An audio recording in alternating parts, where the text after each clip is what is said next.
Well, next we have Jonathan Easey. Jonathan is also a public scholar, also a member of the first Health Equity Stream cohort, and he's doing his PhD in educational studies at UBC.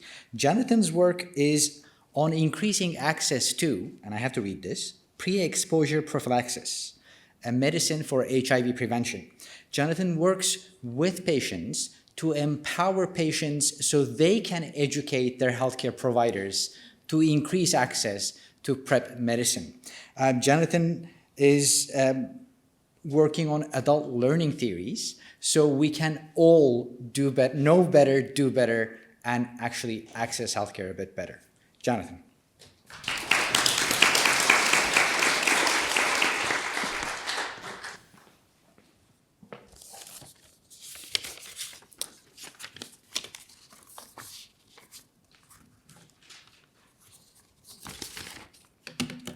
Just uncrease these so they don't fall off. My apologies.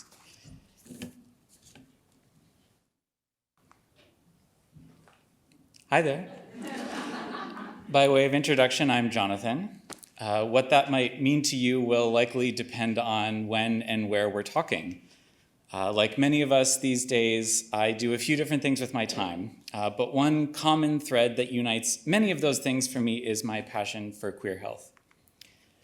So let's imagine you're talking to me on a weekday during business hours. In this scenario, I might appear to you as a researcher at UBC. I'm a PhD candidate and part of the Department of Educational Studies in the Faculty of Education and the Center for Health Education Scholarship at the Faculty of Medicine. If you run into me during the day on a Saturday, however, it would likely be at the front desk of the HIM Health Center on Davie Street. I've been the Saturday volunteer receptionist at the HIM Clinic for the past 7+ years, and it's there that I'm fortunate to get to help my peers in the queer community get access to a wide array of healthcare needs. And if you're running into me on a Saturday night, you're probably my partner, and we're in our apartment, so can you please remember to pick up yogurt on your way home tomorrow? And I wrote this a long time ago, but that's actually relevant. We're out of yogurt. That's these days anyway, but I promise on a Saturday night a handful of years ago, I used to be way more exciting. Parties, gay dating apps, you name it, I was doing it.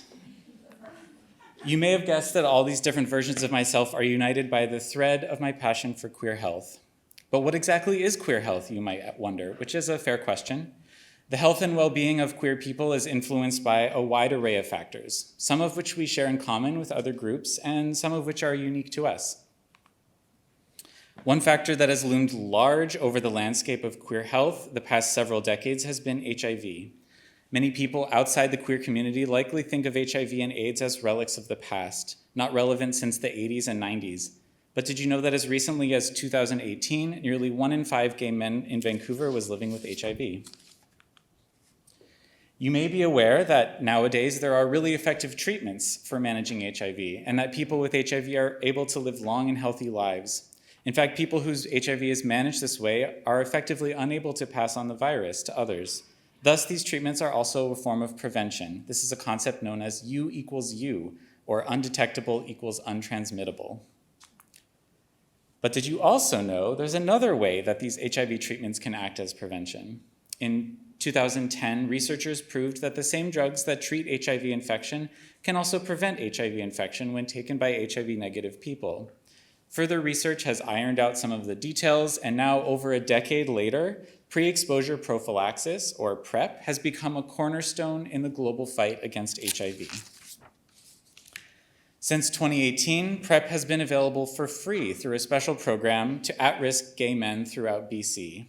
Let me say first and foremost, PrEP is very well studied and is extremely effective at preventing HIV.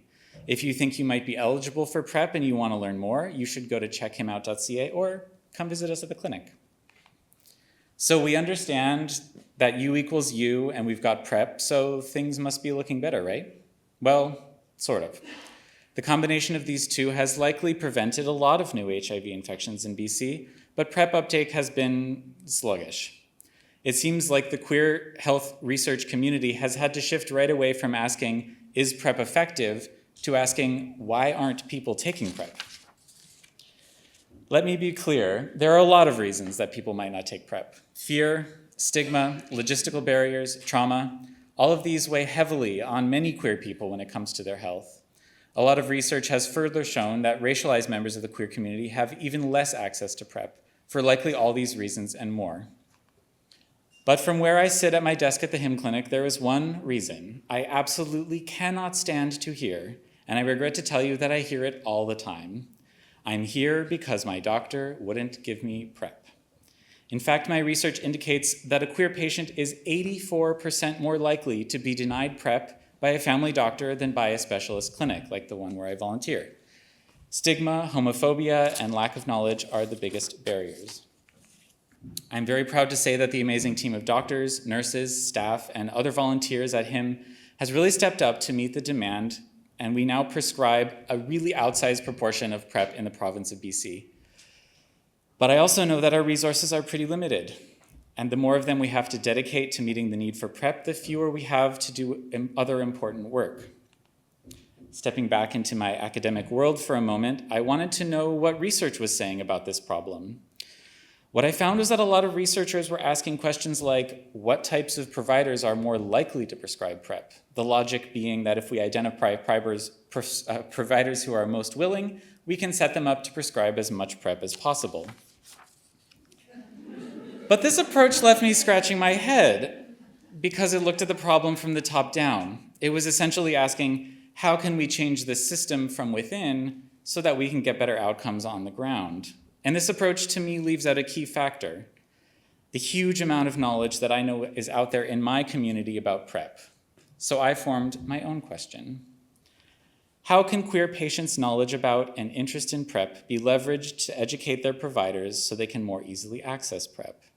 Essentially, my study seeks to understand how queer patients can and do become teachers, and their providers can and do become learners in the context of an exam room. It's a pretty dramatic inversion of what we usually expect at the doctor's office. To help me answer this question, I'm borrowing from the work of noted UBC medical education scholar Dan Pratt, who has distilled 5 models for how adults learn in professional settings. I've chosen 2 of Pratt's models that I believe are most relevant, and I'm drafting scripts that show queer patients teaching their doctors about PrEP using pieces of these models. Once the scripts are finalized, which is in the works now, I'll film several versions of my PrEP education scenes with paid actors, and then construct an online survey tool with the videos embedded. The survey will be sent out to family physicians across BC, who will hopefully respond, and they'll be asked to respond to various elements of the scenes after they watch them. The findings will then be analyzed and distilled into key insights. These insights will then be distilled further into a pamphlet called How to Teach Your Provider About PrEP, a guide for queer patients.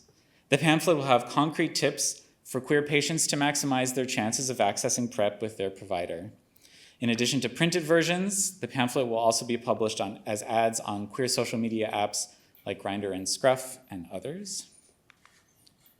To conclude, I just want to say how grateful I am to UBC and the PSI for allowing me to do this work. I'm grateful as well to my incredible peers and the queers who came before us, whose resilience and hard work in the face of so much adversity have allowed me to be here talking to you today. And to anyone out there who wants to learn more about PrEP, come chat with me at the Hymn Clinic. Thank you.